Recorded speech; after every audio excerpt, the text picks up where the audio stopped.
네, 반갑습니다. KR 김육재입니다. 제가 드릴 말씀은 물순환 관련된 내용인데요. 핵심 사항은 상수원 보호에 관련된 사항입니다. 혹시 여러분께서 지금까지 살아오시면서 어떤 재난을 경험해 보셨습니까? 를 한번 생각해 보시면서 제 발표 좀 들어주시면 감사드리겠습니다. 크게 네 가지의 분류이 있지만 제가 말씀드린 것처럼 상수원 보호구역에 관련된 좀 고찰, 정책적인 개선점을 좀 위주로 말씀드리겠습니다.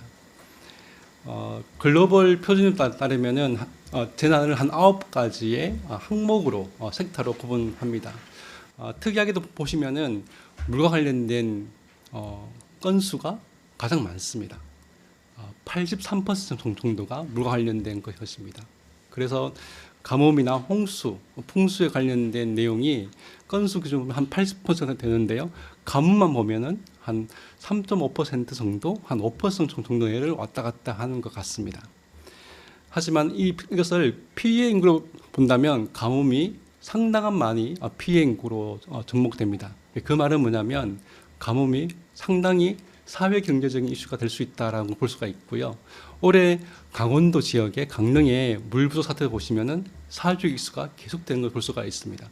홍수는 길면 한 2주 정도 이슈 나오고요. 가뭄이 끝날 때까지 비가 왕창 쏟아질 때까지 3개월이든 6개월이든 간에 계속 사회적인 논란이 되고 있는 것 같습니다. 이러한 같은 가뭄의 영향은 기후변화 때문에 전반적으로 심화될 것이고 강화될 것이고 보이고요. 전체적으로 보면 물과 관련된 이슈가 물의 위기로, 기후위기로 등가식으로 나타날 것 같다는 생각이 듭니다.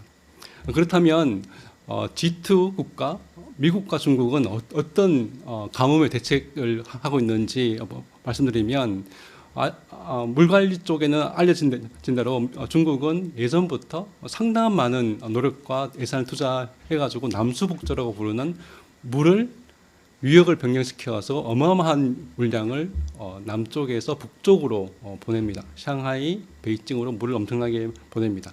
카나를 이용하고요.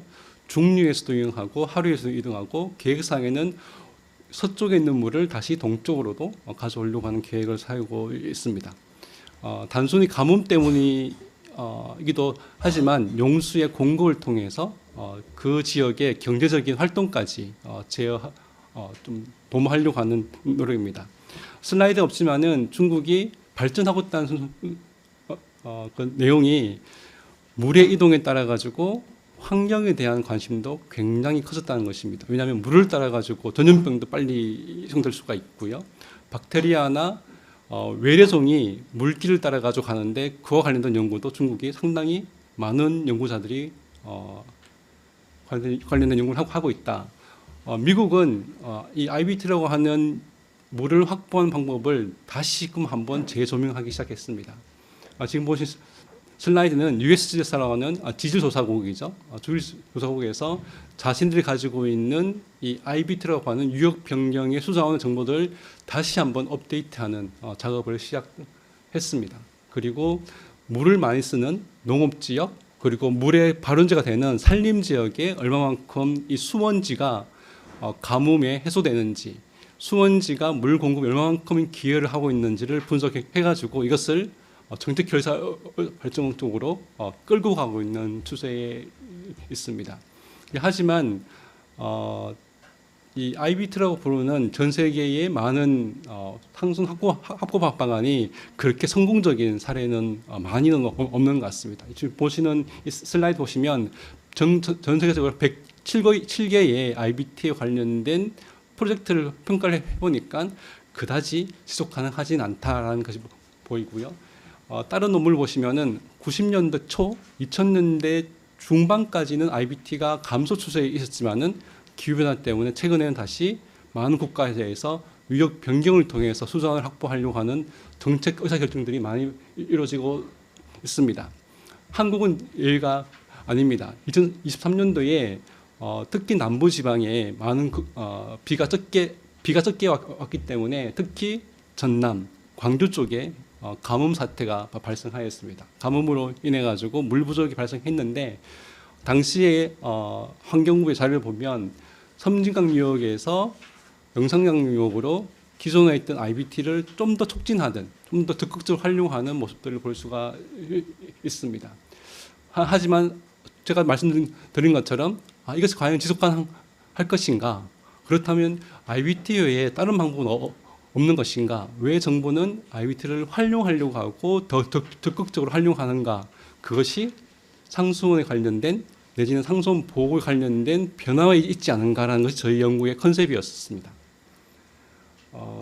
이 보시는 슬라이드는 상수원이라는 것은 수량뿐만 아니라 양호한 건강한 수질을 확보해야 되기 때문에 선진국들은 수량뿐만 아니라 수질을 건강한 물까지 확보하려고 하는 노력이 있습니다. 한국도 당연히 양질의 적합한 수질을 확보하기 위해서 굉장히 많은 노력을 하고 있죠. 미국 경우에 이전 정부입니다만 물과 관련된 통합적인 접근을 하고 있다는 것입니다. 상수원 보호구역, 오염물질, 양적인 것들, 지하수와 지표수의 블렌딩 등등등을 종합적으로 보고 있다는 것이 우리나라에 주는 하나의 정책적인 어떤 고찰이지 않을까. 제가 이것을 좀 여러 가지 해서 제일 마지막에 제안 드리고자 합니다. 한국 같은 경우에는 전문가 분들한테 많이 알려져 있는데 지표수의 95% 정도를 상수원으로 쓰고 있기 때문에 상수원을 쓰는 상수원의 95%가 지표수인데 지표수에서 저희가 예상치 못했던 위량 오염 물질들이 발생합니다. 마약류, 여러 가지의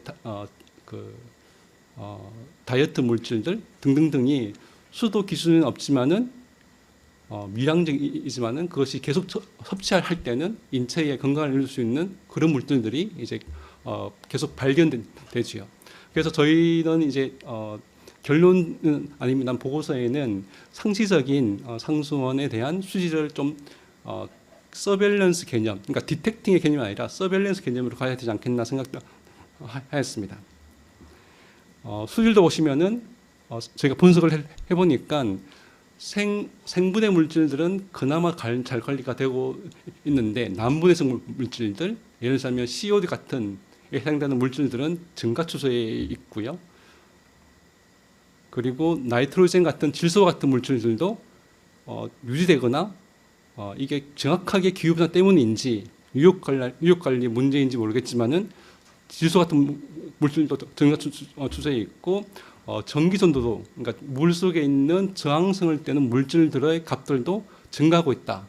상수원 보호구역이 조금 수질이 위협받고 있는 것을 볼 수가 있죠. 따라서 이런 종합적인 문제를 통합적으로 풀어가야 되지 않겠는가 생각됩니다. 제 발표 제목이 물순환하고 상수원이라는 두 가지의 키워드가 있는데 법적 개념을 잠시 말씀드리고 상수원 보호구역을 설명드리겠습니다. 물관리기본법에 보시면 물순환에 대해서 정의를 하고 있고 물관리가 뭔지 수자원이 뭔지를 설명하고 있습니다.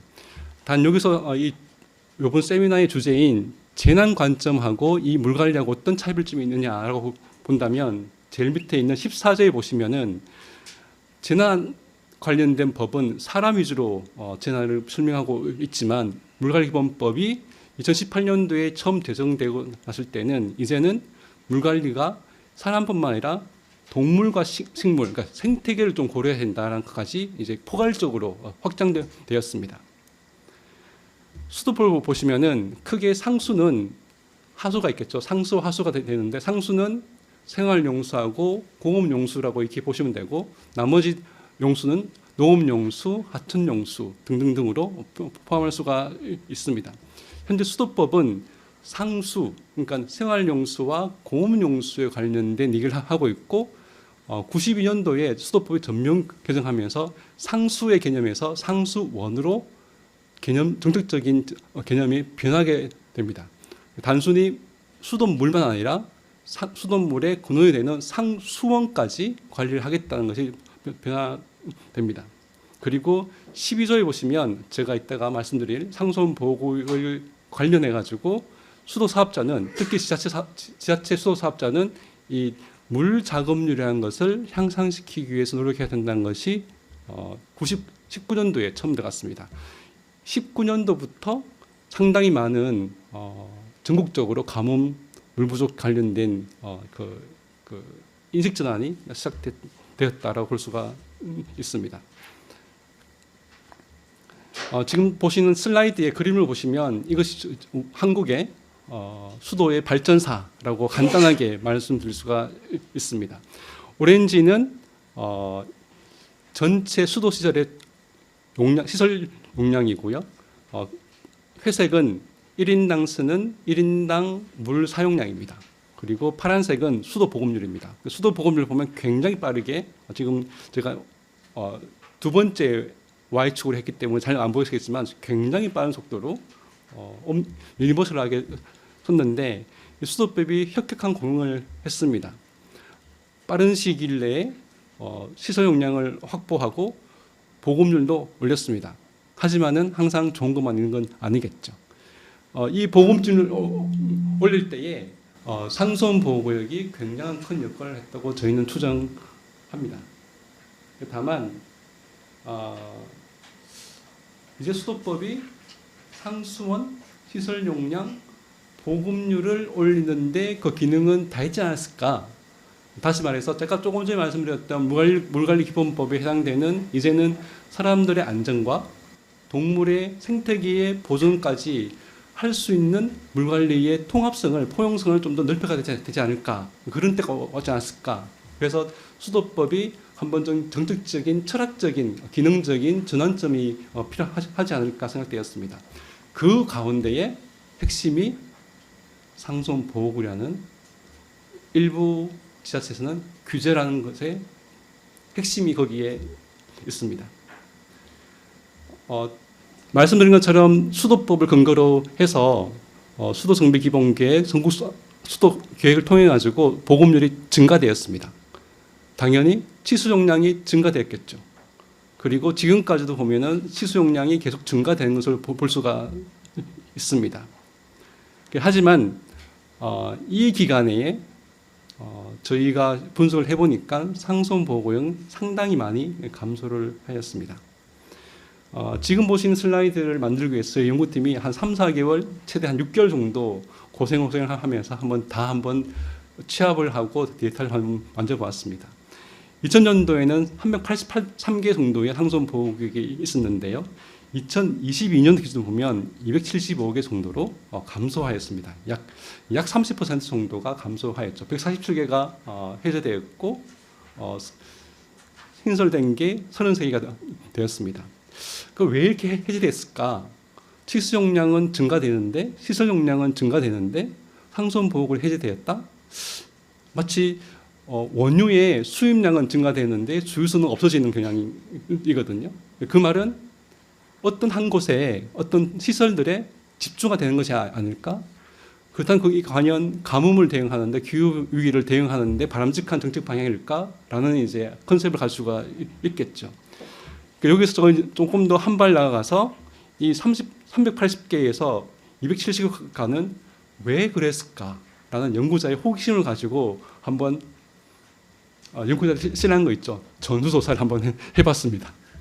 근데 굉장히 힘들었습니다. 왜냐하면 지자체 관련된 사무이고 만일 해놓은 DB가 없기 때문에 되게 굉장히 어려웠습니다. 여하튼 간에 일반적인 통계를 조금 더 정리해서 말씀드리면 가장 많이 상수원 보호구역이 해제됐던 광역지자체는 충남도였습니다. 이것이 어떤 의미를 가지는지 제가 수도법에 있는 그 물작업률이라는 계산을 한 거 가지고 한번 비교를 해드리겠습니다. 전라남도도 많이 없어졌고요. 경상북도는 많이 없어졌는데 많이 생겼습니다. 그래서 일종의 이동을 했다고 보면 되겠죠. 제가 물작업률을 계산한 걸 좀 보여드리기 전에 상수원 보호구역 규제가 무엇인지 말씀드릴게요. 상수원 보호구역에서 생기면 4km에서 7km 정도 범위 내에서 공장이 들어가지 못합니다. 그 범위가 전국적으로 춘천 전체 면적 정도가 됩니다. 그리고 시설 용량에 따라 가지고는 순천시 면적의 4배에서 최대한 9배 정도가 공장을 못 들어가거나 아니면 공장을 들어갈 때에 승인을 받아야 됩니다. 공장 승인 받는 지역이 지금 보신 슬라이드 1호 지역이 있고요. 2호 지역이 있는데 2호 지역을 전체를 다 합치면은 남한 면적의 약 14,000 정도 스퀘어 킬로미터 정도가 됩니다. 그러니까 전국토의 한 10% 정도를 깨끗한 물을 보호하고 그리고 충분한 양의 수질을 얻기 위해서 전국토의 14,000 정도 되는 지역이 보호지역이다. 어떤 면에 보면 규제지역이다라고 보였습니다. 그러니까 여기서 이제 좀 답이 나오죠. 지자체에서는 공장이 못 들어가네. 우리 지역의 경제가 좀 살리려면 규제를 좀 해소해야겠는데 라는 이제 그런 컨셉들이 들어오게 되겠죠. 여하튼 저희는 편견을 가지지 않고 이 147개를 어떻게 했는지 공적인 문서를 가지고 쭉 한번 살펴보았습니다.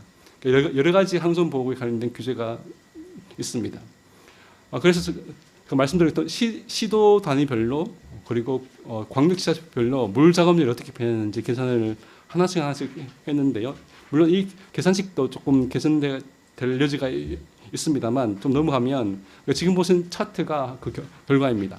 쉽게 말씀드리면 왼쪽 슬라이드 빨간색은 광역지자체입니다. 광역시입니다. 광역시 서울, 대전, 대구, 부산, 인천 관련된 건데요. 지난 한 13년 동안 물 작업률이 거의 변하지 않죠. 74에서 73 정도가 변하죠. 하지만은 그 외의 광역 지자체, 전국적으로 보면 도가 되겠죠.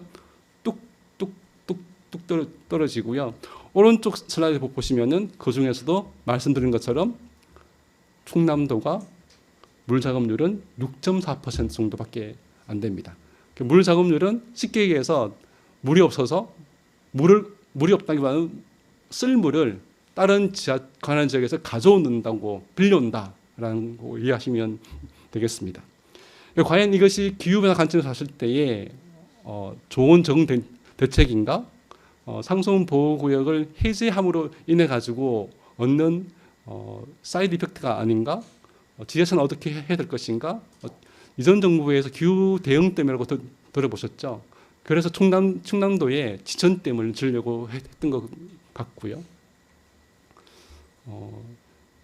하여튼 간에 광주에서도 상수원 보호구역을 양질의 수질에 있는 물을 해제를 했고요. 그리고 당시 23년도에 당시에 4급수, 5급수, 6급수 되는 영산강의 물을 취수하기 위해서 약 50억 되는 관로 비용을 설치해 가지고 양질의 사수원지의 물은 포기를 하고 굉장히 더러운 상수원의 수질의 물을 돈을 들여 가지고 용현동 수장으로 가져왔습니다. 굉장히 이율배반적인 것이죠.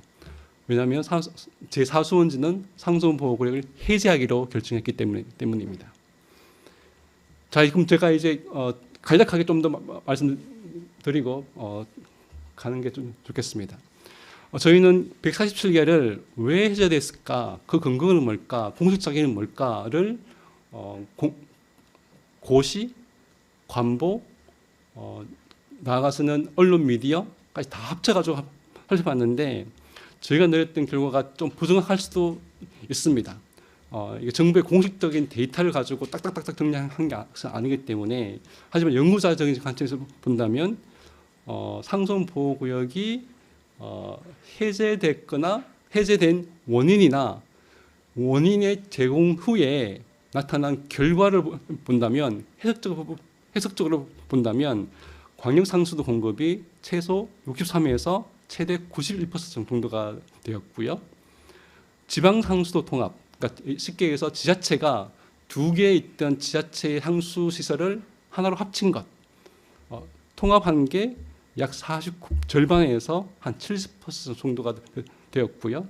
시설 이전 때문에 상수원 보호구역이 없어진 게 한 8%에서 한 12% 정도 되었고 안타깝게도 이유를 알 수 없는 것이 한 30% 정도가 되었습니다. 따라서 이러한 연구적인 기초 자료가 향후에 물 작업률이라든지 지자체에게 주는 의사결정할 때 상수원 보호를 해제할 것인가 말 것인가를 좀 종합적으로 고민하는데 도움이 되지 않을까 생각되었습니다. 따라서 제가 저희 연구진이 꽤 많은 데이터를 분석해서 요약해서 말씀드리지만 상수원 보호구역이 가지고 있는 한계가 있죠.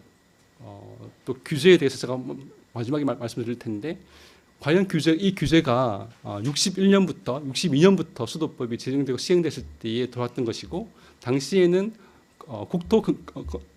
국토건설청이 상수보호구를 지정했는데 지금은 환경부, 현재는 기후에너지 환경부가 하는데, 이것이 과연 과학적일까? 현장 맞춤에 됐을까? 그 당시 대비해서 여러 가지 기술적인 변화들을 반영하고 있을까?